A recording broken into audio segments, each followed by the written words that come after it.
낭낭님들 안녕하세요. 들꽃이 참 아름답죠?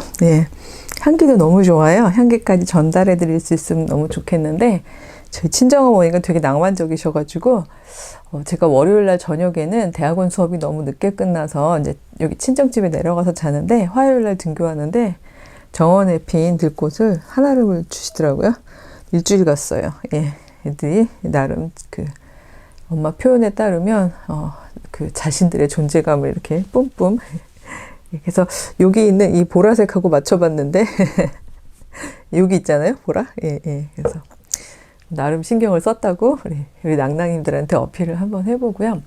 지난 시간하고 제가 이어가지고 이 예수님께서 제자들한테 사람들이 나를 누구라고 하느냐, 너희는 나를 누구라고 하느냐 이렇게 물어보셨던 그 내면의 마음속에는 사람들에 대한 예수님에 대한 인식 확인과 또 제자들이 나를 어떻게 생각하고 있는지 플러스 제자들에게 너희들의 스승의 역할 혹은 스승의 사명은 이런 거다라는 걸 가르치고자 하심, 이게 물론 주요한 것이겠지만 제가 길러 올렸던 한 묵상은, 그리고 그 묵상에 대해서 우리 한 낭낭님께서 참신하고 발랄해요 라고 이제 써주셨던, 생기발랄해요 라고 아이디어가 써주셨는데 그렇게 용기를 주셔서 감사하죠. 근데 그 세 번째는 뭐였냐면, 그런 어떤 그 질문과 대답과 대화 속에서 자기 자신도 나의 사명 혹은 나의 정체성을 다시 확인하는 그런 과정이 아니었을까. 그 부분도, 세 번째 부분도 분명히 온전한 인간으로서, 육신을 입고 제한성을 가지고 있는 인간으로서 예수님께서도 그 부분이 분명히 있지 않으셨을까, 이런 생각을 제가 한 거죠. 그러면서 제가 이제 역시 하나님을, 예수님을 따라서 예수님의 어떤 언행, 내 안에서도 완전하진 않지만 그래도 본받아 실천하려고 노력했던 한 사람 중에 하나였던 보네퍼의 그 사상을 제가 이제 다 소개하진 않았지만, 그가 나는 누구인가라는 시를 통해서 옥중에서 계속해서 끊임없이 마지막 순간까지 분투했던 자기 정체성과 자기 사명에 대한 이야기, 그런 이야기를 읽어드리면서 제가 오늘로 이어가겠다 이렇게 말씀을 드렸는데, 오늘은 제가 말 막 많이 하기 전에 본문을 먼저 읽어보도록 하겠습니다. 제가 아무리 직업이 말하는 직업이지만 말이 너무 많아요. 그쵸? 제가 마가복음 8장에서 이제 지난주부터 27절부터 쭉 보고 있었는데요. 31절을 한 번만 더 읽어보겠습니다. 왜냐하면 이게 예수님의 자기 정체성 혹은 예수님이 이 땅에서 해야 할 이제 예수님의 자기 십자가라고 볼 수 있는데요. 내용인데요. 오늘의 주제이기 때문에 그렇습니다. 인자가 많은 고난을 받고 장로들과 대제사장들과 서기관들에게 버림받아 죽임을 당하고 사흘 만에 살아나야 할 것을 비로소 그들에게 가르치시되, 이렇게 되어 있습니다.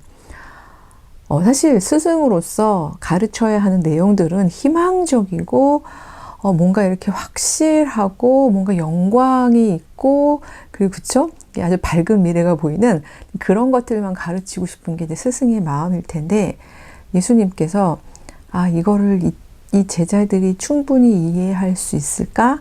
감당할 수 있을까? 라는 마음을 가지시면서 이야기를 하셨을 것 같아요. 그래도 베드로가 주는 그리스도이십니다. 그리고 이제 마태복음엔 조금 더 상세하게 나와 있습니다만, 마태복음은 비교적 뒷부분에 나와 있어요. 예수님이 이제 메시아 되심하고 연결하느라고, 십자가 고난하고 연결하느라고 그런지 굉장히 비교적 뒷부분에 나와 있는데, 16장 16절에 보면 시몬 베드로가 주는 그리스도요 살아계신 하나님의 아들이시니이다, 이렇게 완벽한 대답을 하죠. 거기에 대해서 예수님께서 바요나 시몬아 내가 복이 있도다. 이를 내게 알게 하신 이는 혈육이 아니요 하늘에 계신 내 아버지시다. 그러면서 또 하나 말씀해 주시기를, 베드로라 하는 이 바로 그 이름을 이때 주시면서 너는 베드로라. 내가 이 반석 위에 내 교회를 세우리니 음부의 권세가 이기지 못하리라. 내가 천국 열쇠를 내게 주리니 내가 땅에서 무엇이든지 매면 하늘에서도 매일 것이요 땅에서도 풀면 하늘에서도 풀리리라 하시고, 그래서 이 부분 보면 거의 베드로는 정말 최애 제자 정도가 아니라 최고 뭐 수제자, 완벽 제자, 정말 그 제자의 그 가장 그 정점에 도달할 수 있을 만한 칭찬을 지금 다 듣고 있죠, 마태복음에서. 그래서 사실 여기에 근거해서 베드로는 단 한 번도 교황으로 등극한 적이 없음에도 불구하고 이제 소위 왜냐면 베드로가 매면 하늘에서도 매이고 풀리면 하늘에서도 풀린다니 그 천국 열쇠를 가진, 그쵸? 그래서 1등 교황으로 막 간주하는 그런 가톨릭 전통도 이렇게 나오는 근거, 성사적 근거가 되고 그럽니다만, 이렇게까지 참 이게 아이러니인 거예요. 반석이라는 이름, 베드로, 그리고 심지어 그 반석이라는 이름이 그냥 개인적인 탄탄함 뿐만 아니라 그 위에다가 교회를 세우시겠다 그랬잖아요.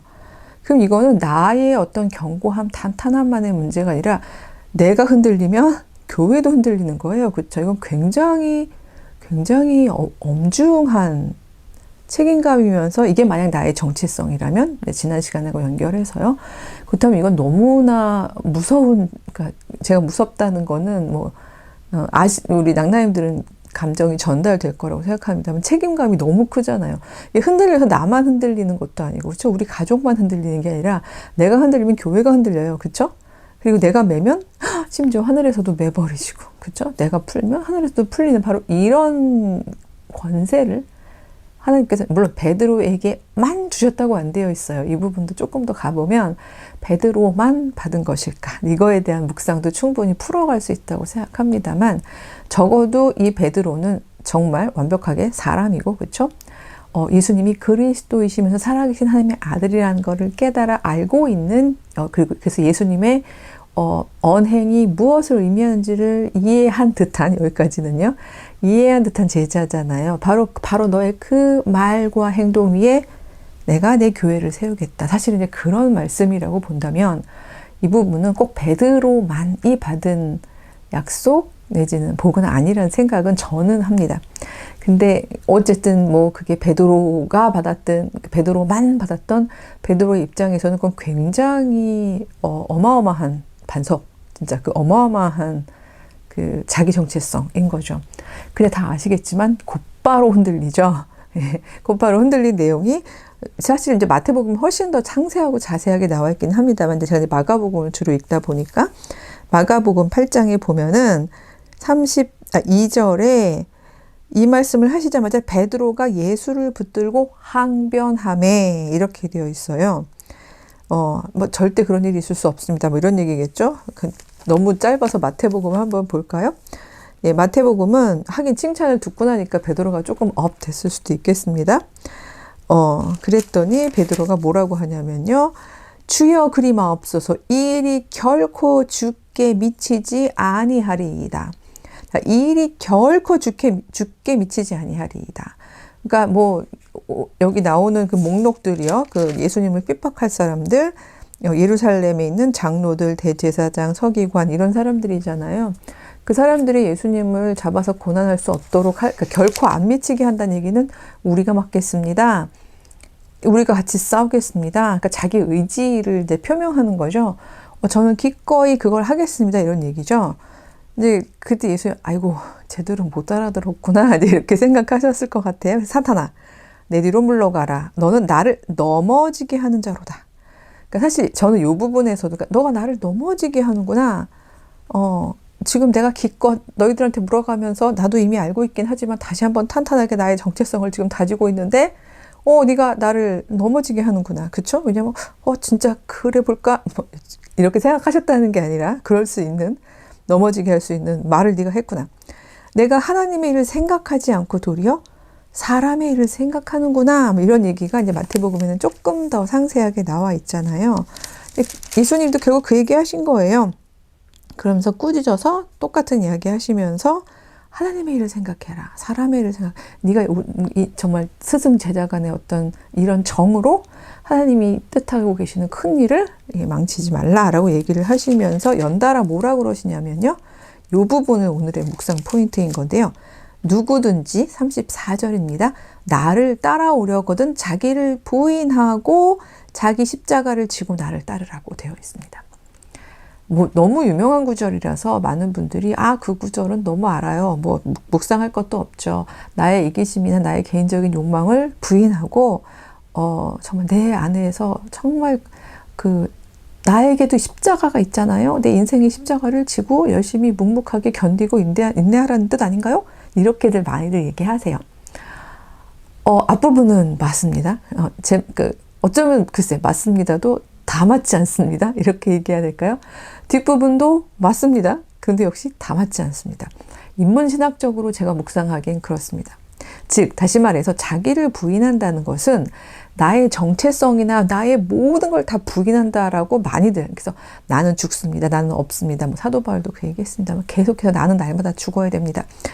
근데 제가 늘 말씀드리지만 크리스찬은요, 빙의 상태, 즉 성령으로 온전히 가득 차서 나의 주체적 결단이나 선택이 전혀 여지가 없는 빙의라고 하죠. 종교학에서는 빙의 상태의 존재를 크리스찬의 이상형으로 두지 않습니다. 그게 기독교 사회윤리학을 하는 저의 신앙 고백입니다. 인간은요, 그래서 100% 인간이면서 조심스럽긴 한데 100% 신적 동행이 가능한 이유는, 왜냐하면 인간은요, 내가 완전히 인간이면서도 성령으로 내 안에서 주재하시는 성령님과 동행할 수 있기 때문이거든요.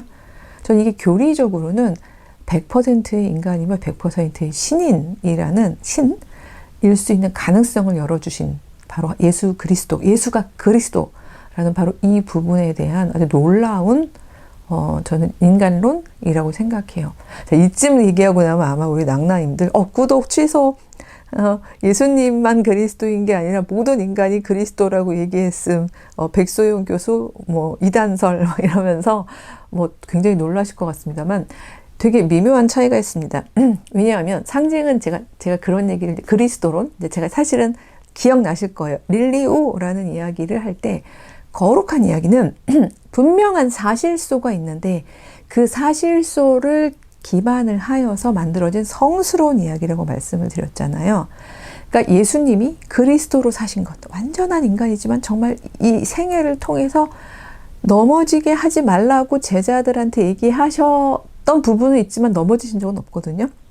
그래서 정말 생애사적으로 한 번도 넘어짐 없이 성령님과 동행하면서 마지막 호흡까지를 살아내신, 그래서 인간이 교만하지도 않고 인간이 자기를 포기하지도 않고 오로지 인간이면서도 자신의 유한성이나 제한성을 그것 때문에 넘어지지 않고 성령님께서 이끄시는 대로 하나님의 뜻대로 살 수 있는 유일한 가능성은 인간이 하나님과 동행하는, 그죠? 성령 되신 하나님과 동행하는 그 삶이다. 이거를 태어나서부터 돌아가시고 부활하시기까지 하나의 생애사를 통해서 예수님께서 보여주신 거거든요. 실제이기도 하면서 인간이 살아갈 수 있는 하나의 상징이 되셨다라고 저는 고백합니다. 상징은 하나면 됩니다. 십자가가 우리 크리스천의 구원 상징인 이유가 그건 거죠. 우리는 바로 그 상징이신 그리스도의 어떤 완전한 모습, 그 완전성은 신이 된 모습이 아닌 거예요. 그러니까 이게 되게 조심스러워. 저는 오늘 조금 말씀드리고 제발 구독 취소하지 마세요. 왜냐하면 저는 교주가 될 생각이 전혀 없는 사람이라서 이 복음서 내용을 가지고 인문학적으로, 사회윤리학적으로, 그다음에 제가 신앙 고백하면서 저도 고통을, 왜냐하면 저는 말하는 자잖아요. 제가 만난 하나님을 말하는 자인데 이 말에 책임을 지게 하기 위해서 책임을 저도 지고 또 듣는 분들 중에서 끄덕끄덕하신 분들에 대한 책임도 져야 되잖아요. 연자맷돌 메고 싶지 않으니까.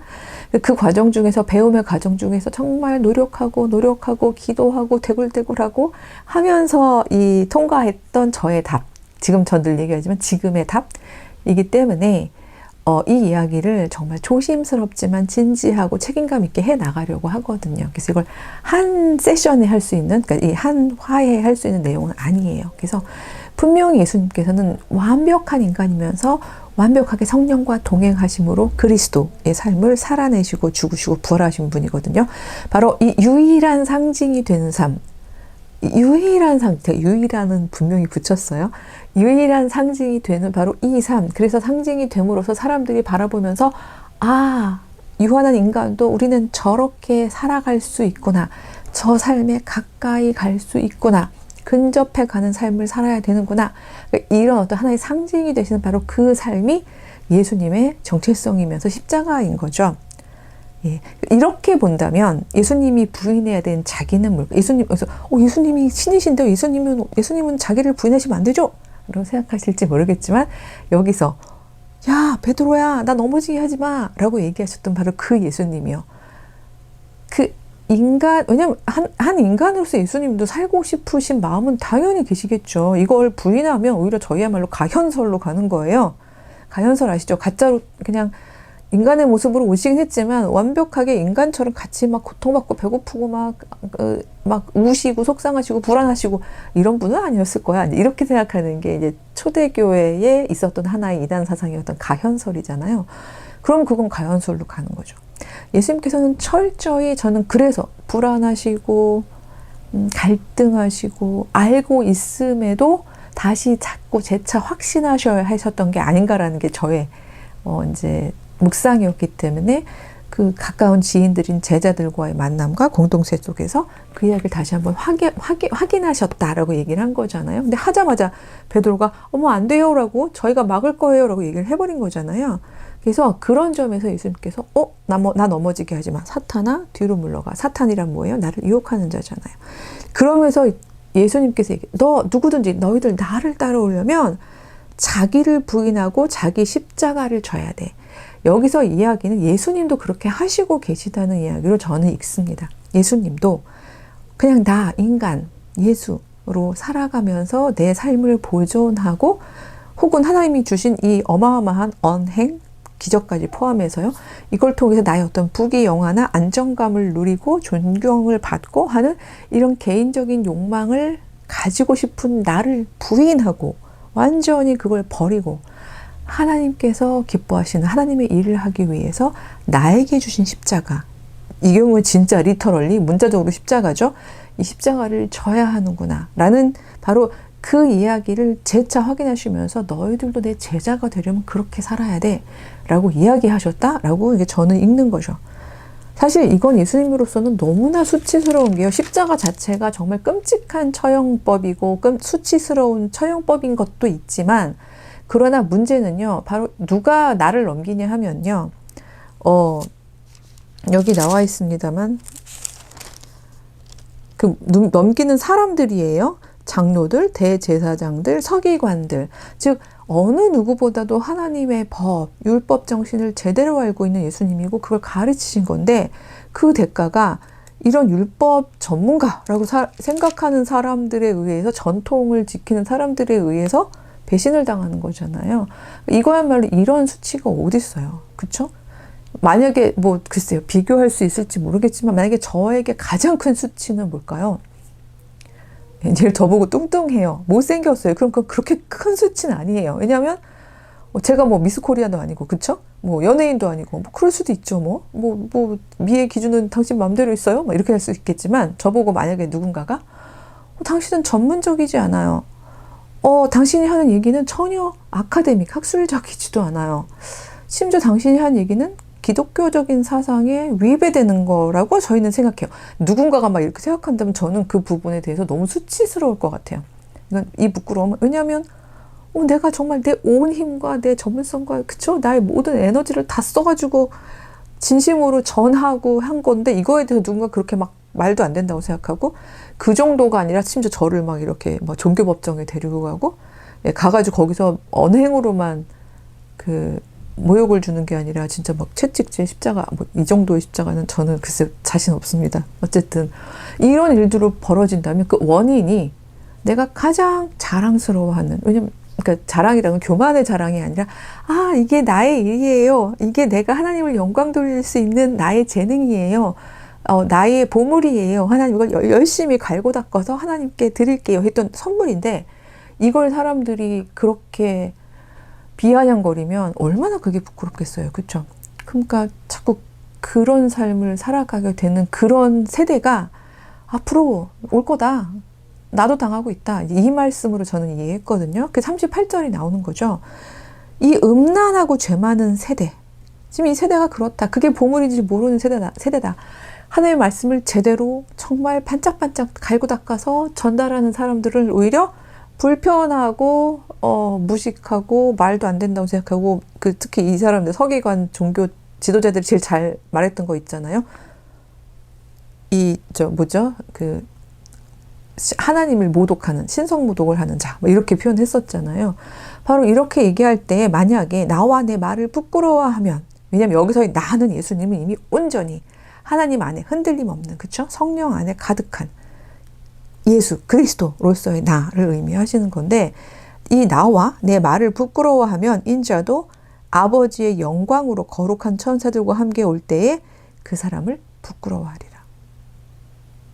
이거는 상벌의 개념이 보다 훨씬 더 저는 깊은 부분이라고 생각을 합니다. 여기서 저희가 십자가를 해석할 때, 십자가는 앞으로 계속 저는 해석해 나가려고 그래요. 십자가는 그야말로 크리스찬에게 있어서 가장 중요한 상징, the only 상징, 가장 중요한 하나의 상징이잖아요. 근데 이 어마어마하게 중요한 이 상징을 우리가 해석하는 데 있어서 너무 쉽게 해석을 해버려요, 다들. 그리고 그냥 하나의 의미만 가져버려요.